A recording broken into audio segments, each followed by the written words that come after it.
So I don't like to make videos using just the phone because I don't have the paid version of KineMaster, KineMaster, or whatever it's called. And so it puts a little watermark thing on there. I don't know whether that's good or not. But anyways, I'm seeing it at Walmart. Oh yeah.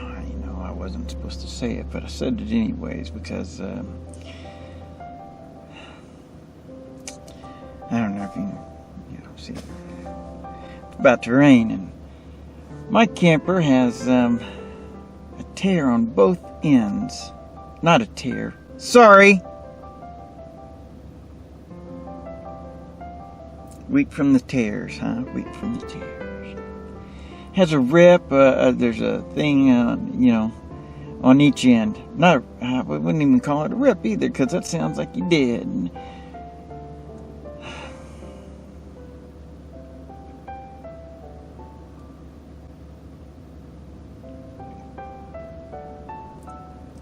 The lady called me the other day and she goes, can I talk to somebody Holman? And I said that's the wrong number. There's nobody named Holman here. She goes, okay, well, I'll have to fix that. Now, she didn't say, oh, I'm sorry, dialed the wrong number. Or, oh, let me make sure that I change the phone. Take this phone number off our call list, or something like that. She said, oh, I'll have to fix that. Now I have two holes in both sides of my camper, where the beds slide out. There's two big holes about this long each, and one at one end, one at the other. So I don't have a waterproof place to sleep except the car.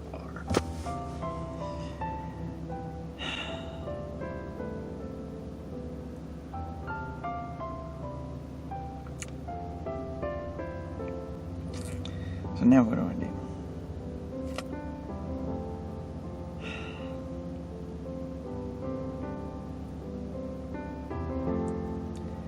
So I always feel like when somebody says, well, what are you going to do next? And I don't have the answer.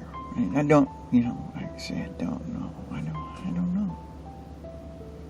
I don't have the answer. I don't know. Actually, yeah, I do. So today, before I had to leave that campground, it's not so much that I had to leave, but kind of a weird thing. Anyways,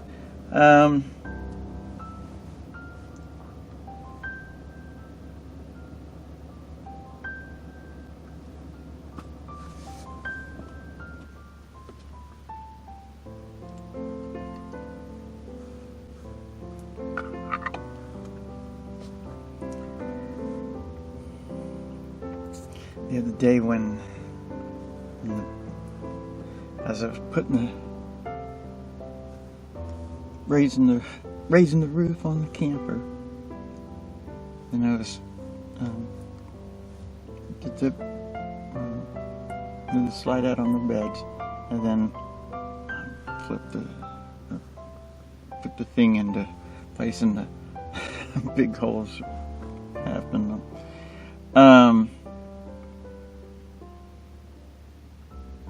With the first one, because the canvas is very old, and so I was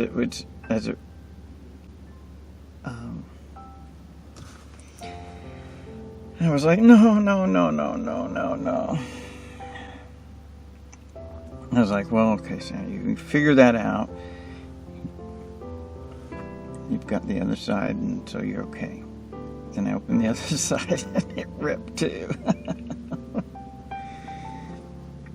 And something, a little, I don't know, like a little voice said, don't worry.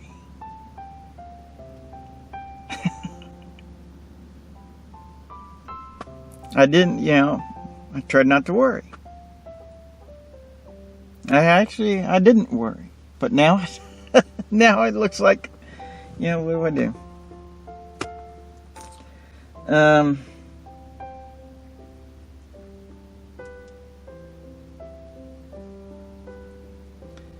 Is this face attractive to like any woman at all?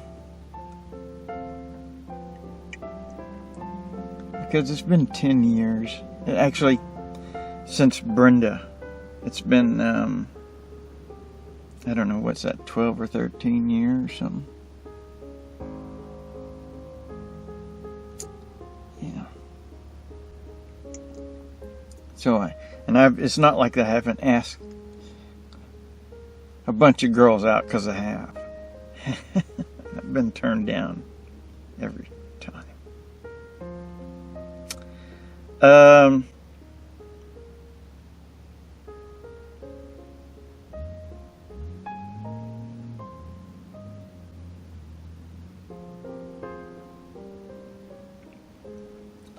My car was so some people took my car, and I got it back, obviously, but they kept a bunch of things. And a place is called Top Gun Towing in Texarkana. They have an office in Paris, Texas, too. Anyways, they kept a bunch of stuff.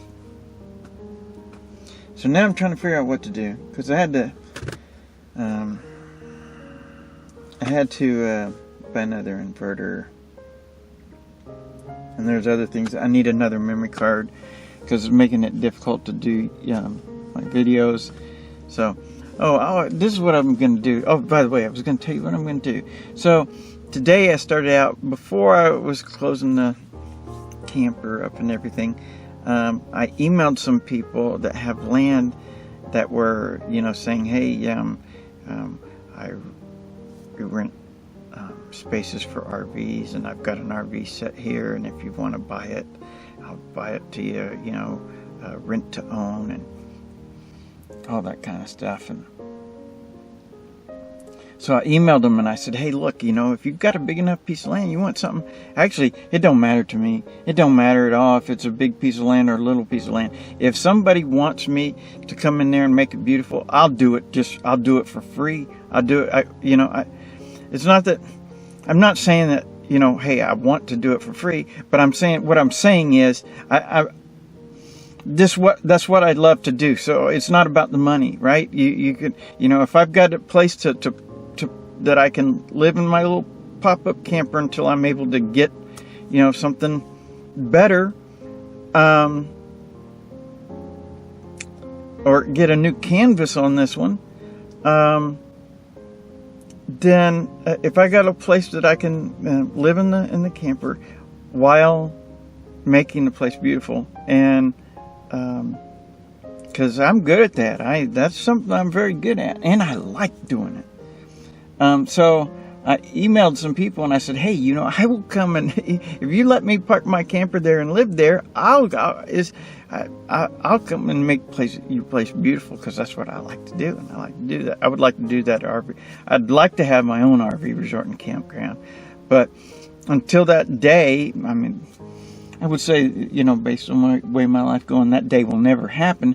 But we'll say until that day, I could do it at other places. I could do what I love to do at other places, and I could do it for other people.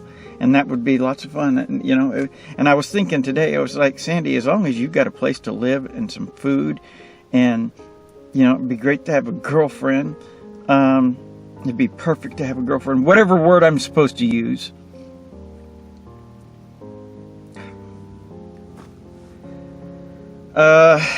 Then and you got food, and you're able to just do that, then it doesn't matter if you have, if you're doing something that you love, then you're going to be happy, and that's what the experience of life is supposed to be about.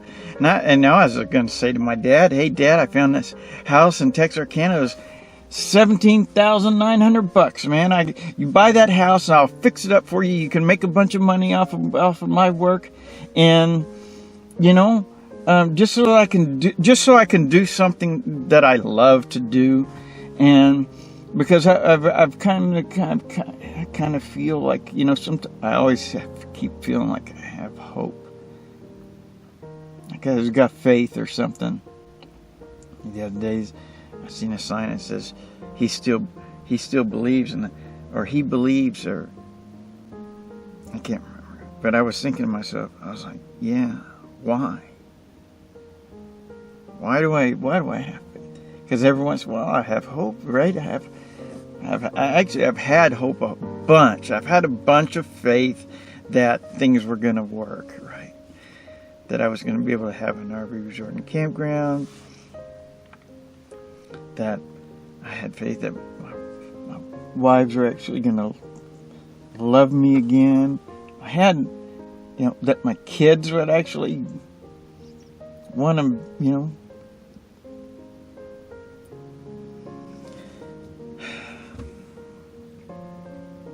and so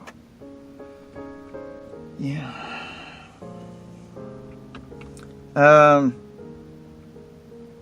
I have a bunch of faith in that stuff, and none of that's worked. None of it. And then they kept, you know, I don't have very much. I can say that about a bunch of things, because I used to feel like I had the most love of anybody in this world. I don't know how much of that I got left, because I haven't been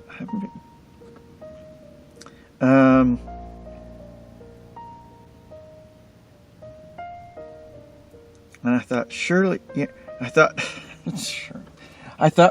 you know, for sure that some girl would look at my channel and see, you know, these different adventures and stuff, and she'd go, oh, man, that's what I want to do. And that guy seems kind of neat and cool and stuff like that. And it'd be fun. And I thought, for sure, man, I thought some girl, you know, at some time will, you know, look at your YouTube channel, Sandy, and go, hey, I like that guy. Hey, maybe I can message him or something, meet up. But that didn't happen either.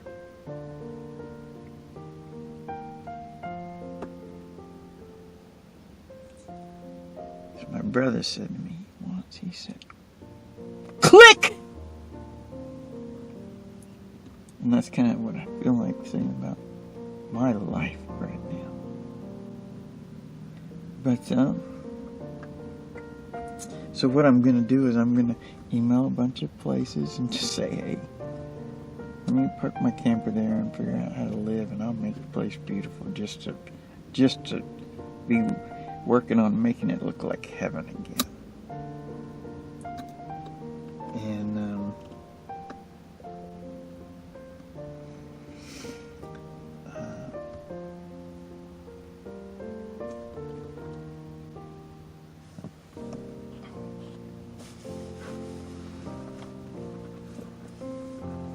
so I'm going to do that, and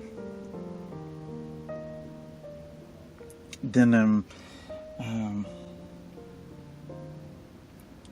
going to find maybe a different Walmart somewhere, and I don't know what I'm going to do. I don't have any idea where to go.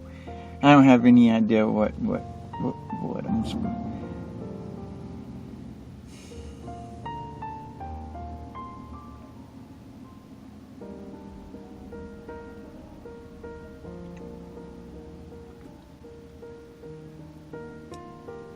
And then I made the mistake of, you know, there was a video on YouTube. There was a guy that was at a hospital.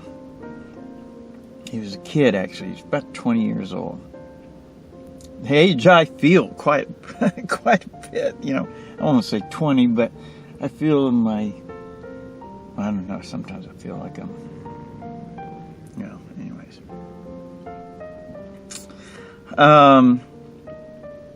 And he was waiting for his ride from the hospital. He had a stomach flu or stomach virus of some kind anyways, and so he was waiting for his ride to get him at the hospital. And a cop walked by him in the hospital and said, he said, "What are you doing?" He said, "I'm waiting for a ride." He said, "Well," the cop was like, "Well, when are they going to be here? And do they know what hospital it is?" And then he was wanting the guy to say the name of the hospital and stuff like that. And the guy was like, "Why are you bothering me? Would you just stop bothering me? I'm just waiting for my family to give me a ride from..." Anyways, so the guy, the kid that was 20 years old, I guess he thought he lived in a free country. And so he decided, rather than sit there and have the cop badger him, right? Badge, right? They got a badge, right? And badger him. And it was the first three letters in badge, B-A-D. And then the other two letters, well, anyways. So I thought, rather than the guy, rather than being, bothered by the cop, badgered by the cop, he would just walk away from him. Well, I guess the cop didn't like that. So the cop grabbed him and punched the kid in the face, threw him on the ground, put his knee into his back.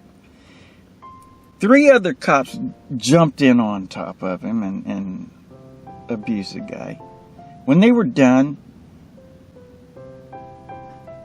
the kid was saying, why did you do this? The cops were just talking to each other, completely ignoring the kid. They didn't care what they had just done. They had no humanity in them at all. And they arrested the kid for resisting arrest when he wasn't being arrested for anything. So the only thing they arrested him for was resisting arrest. But you can't resist arrest when you're not being arrested for anything. And people think the law is good. The law is like the worst thing ever, right? It's the worst thing ever. And when I was sitting there and I was thinking about those folks that towed my car and then kept a bunch of the things that were in it, and I really felt like, man, Sandy, call the cops on them, right? And make them suffer the way people have made you suffer, right? Make them suffer. And then I thought, no matter what, I mean, you can't. That's wrong. That's really wrong. And it's, if you call the cops, then they're gonna cause harm and do wrong to the people that did wrong to you because they did wrong to you, and it's an opportunity for them to make money on it.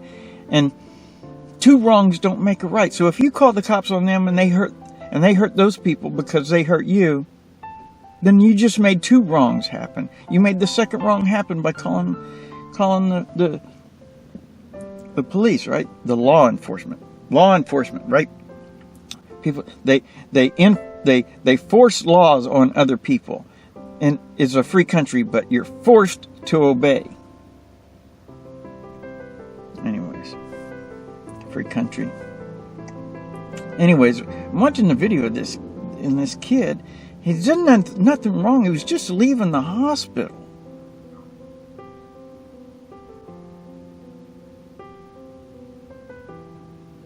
And for that, he was beat up and arrested because I guess he thought he was free. I think he thought he was in a free country. And I thought that for a long time too. I thought I lived in a free country, but it's not a free country.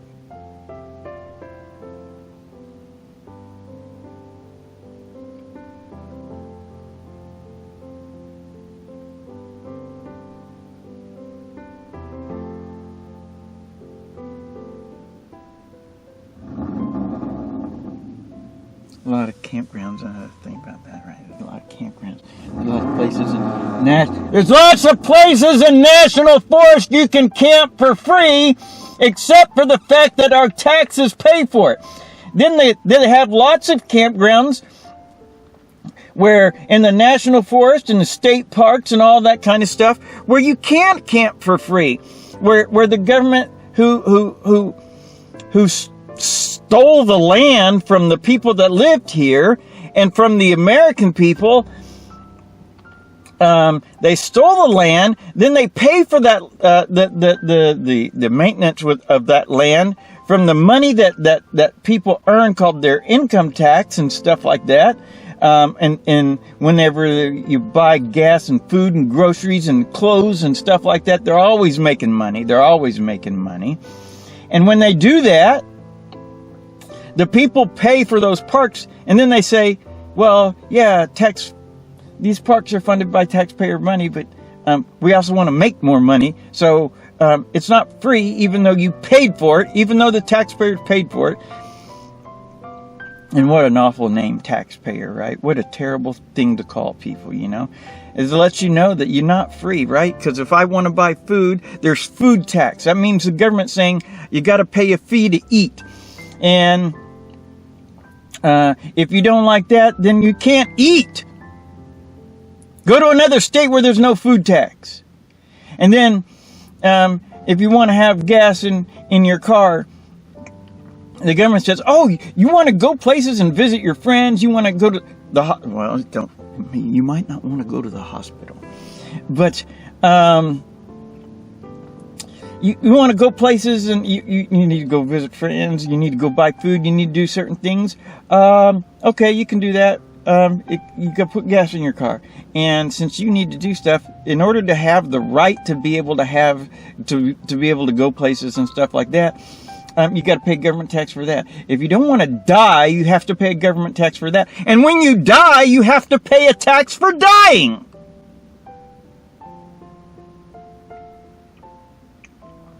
And you pay a tax for being born. It's called the national debt. And when you're born, you have your share. That's what they call it. Your share of the national debt.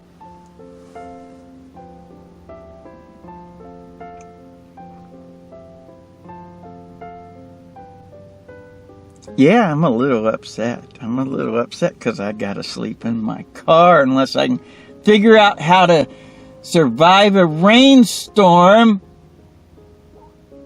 with 2 giant holes in my camper.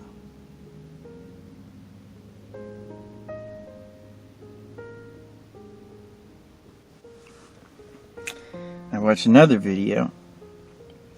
In the other video, this girl had this dog, and it was a fun video.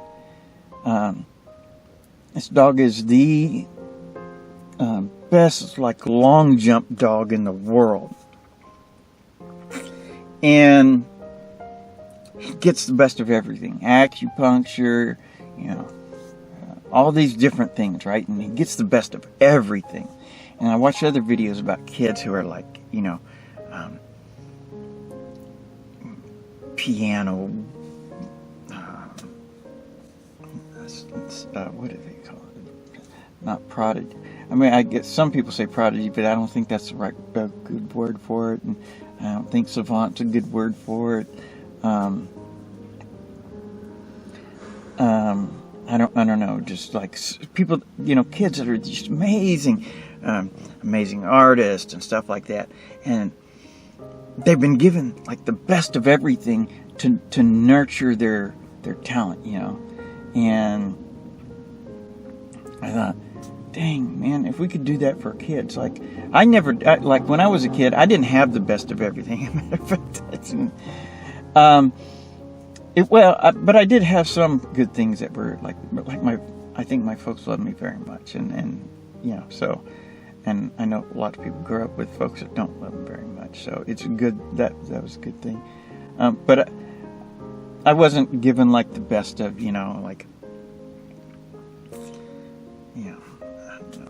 different things I wanted to do. I just wasn't given the best of the different things. And now I'm on a RV resort and campground, and I don't have the best of much of anything except for this. But I find that this is worthless in this world. Really, it's worth less than I thought, anyways.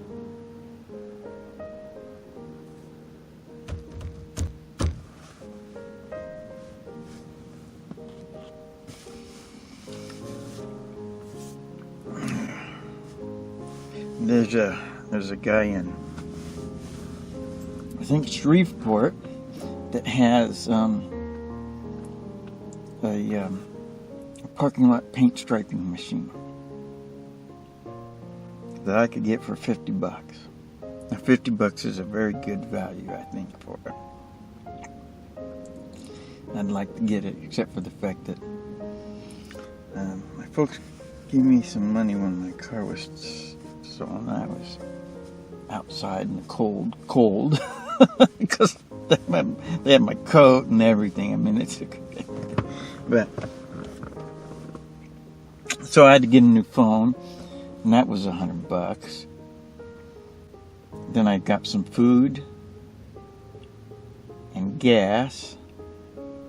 I put gas in the car 3 or 4 times. Food.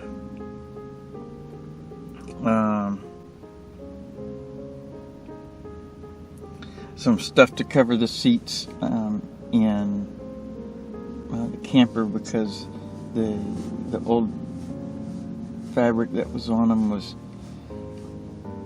there's a bunch of dirt and stuff on it, so I had to do something about that and clean it up and make it look a little better.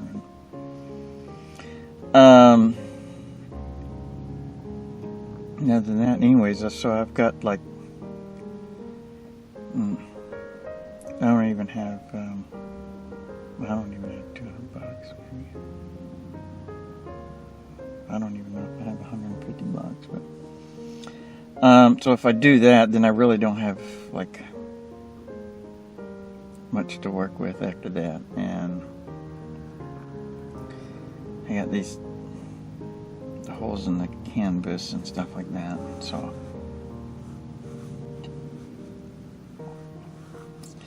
and the reason I talk about the parking lot paint striping machine is because I could have fun doing that. I mean, I could have fun doing that, because I like to be able to, when I'm done, to be able to stand back and look and go, hey, look at that, man, you did a good job, So, and it's not the most fun job of making things beautiful, but it's at least it does make something look better. I mean, parking lots that need to be repainted look much better right after they've been repainted.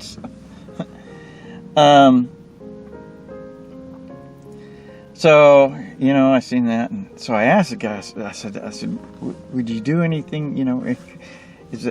What if I get it today? Could you do anything? And I was thinking, because it's an older style machine. It just works off air pressure, but it's a place to. I mean, it's something to start with, I guess. The one I really would like to have is they have different ones like there's Graco and Titan and all these different ones. And so I would like to have something like that to do. Man, if I had that, then I could go just businesses, and I'd say, look, I got the machine here right now. I can do it right now and be in and out of here in 30 minutes or an hour or something, like that. And I say, and because I'm right here right now and I have the equipment with me, I don't have to charge a $350 mobilization fee like so many businesses do on smaller parking lot painting jobs. They have like a $350 mobilization fee if they're not making like $1,000 or something on a job. They have a mobilization fee for getting themselves and the equipment there, and I'd be like, I don't even have to charge that. I did a job for $300 or $500, or of course you do something like McDonald's and there's $1,500 or something like that, and I could do that in a day with the right equipment. And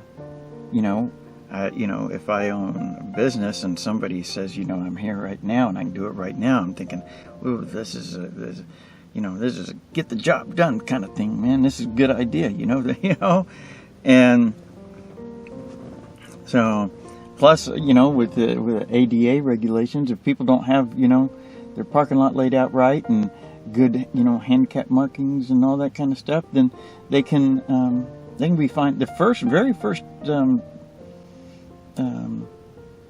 fine can be as much as $75,000. Now, I doubt that they ever do that big of a fine on the first time they find somebody, but if they're saying they can do as much as $75,000 on the first fine, that's, I mean, for business, I mean, that could put a business right out of business, So it'd be a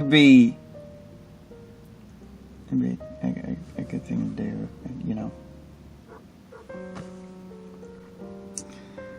I talked to my mom. I said, because I was trying to figure out something. I said, there's schools that in a month and a half you can learn how to be an X-ray tech, and then X-ray techs make some pretty decent money. So I could do that. That'd be okay. It's not the kind of work that I want to do, but at least it would be something.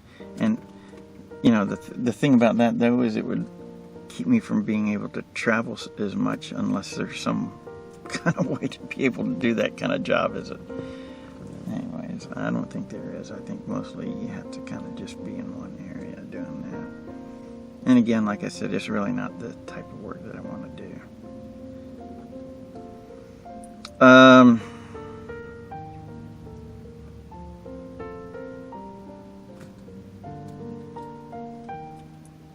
man.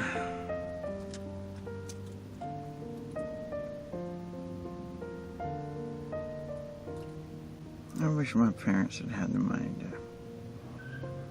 No, maybe it's the wrong way to say that. I just wish I had had some,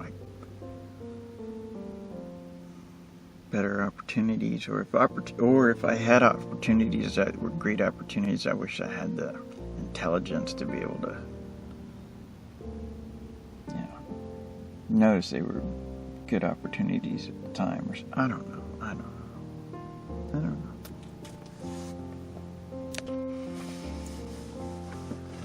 Watching these videos of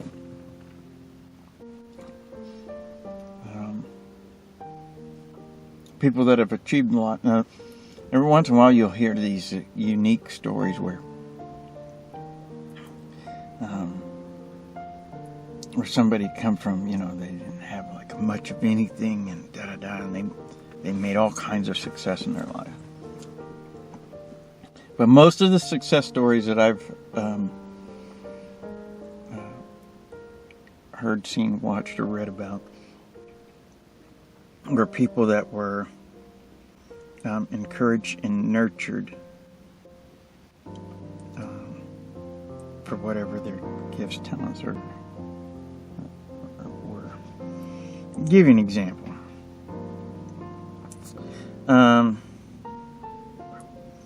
If you build a house out of the cheapest materials that you can find, maybe you've seen a house that was built like that, and what happens to it a few years later,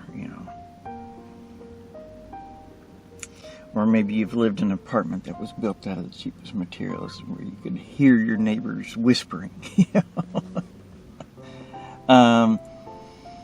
or a pin drop, the next door neighbor through the wall because the walls were paper thin, or didn't have good insulation or stuff like that, because people didn't put the best into it. When you put your best into something, it ends up being the highest quality. And so this is a lesson that I have been learning during the past few years. And because I was always taught, hey, spend the least amount of money that you can, kind of thing. Or, well, it's not necessarily, maybe it wasn't necessarily that that's what I was taught. It was just that that's the way that it, I guess it was kind of taught that way, but I think it was also at the same time, it was more just out of necessity, because we didn't have a bunch of money when I was growing up. And that's okay. Like I said, in some ways that's okay, because my folks did really love me, and when they, like on Christmas, Christmas gifts and stuff, you could, yeah, my parents really, they really stretched out to make sure that they could. We're always trying to give the best Christmas that they could, that kind of thing. And birthdays and stuff like that. And so, in some ways, that's a good thing too, is because you get to, of course, now I've seen people that are really rich and giving, their kids gifts, and you can see that it's all heartfelt anyways. What I'm saying is that, when your parents are, giving you a really nice Christmas, they don't have a bunch of money, you feel very, very loved, especially when when you think about it and you go, wow,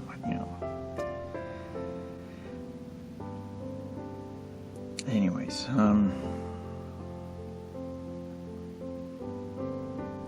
but that's part of the thing with this world is, if the money is not there, sometimes all the opportunities that could make life what is actually supposed to be isn't there. And I guess I kind of maybe, I don't know. If I was living my parenting life over again with my kids, there was a time where I was making some pretty good money, and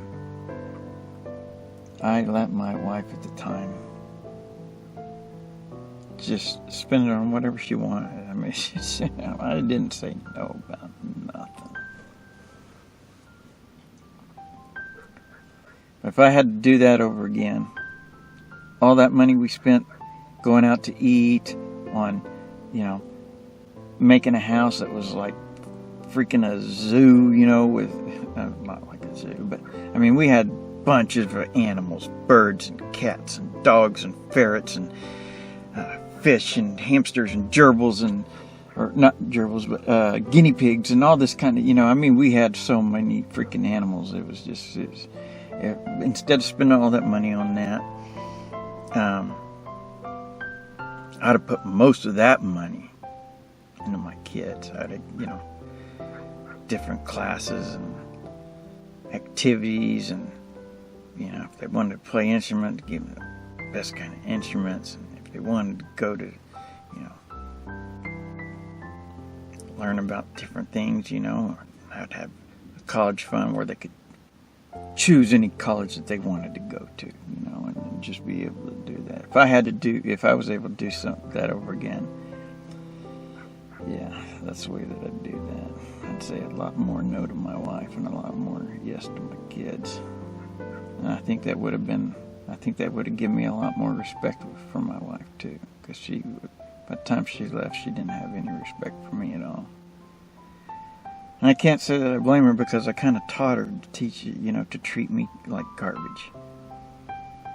I taught her to treat me as garbage. Now,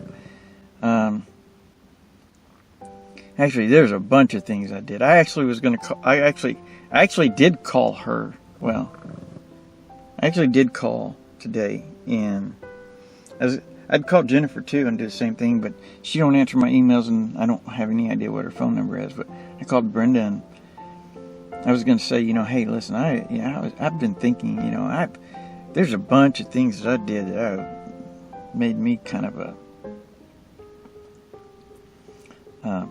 Now, I love my wife, I love my kids, all right, and I think, when I was married and when family lived with me, I think there's probably not anybody that would say he don't love his family. I think everybody would say, yeah, that's a guy that loves his family very much. But you look back and you go, man, if I'd have been a better leader as a dad and a husband, I'd have been different. There's some things that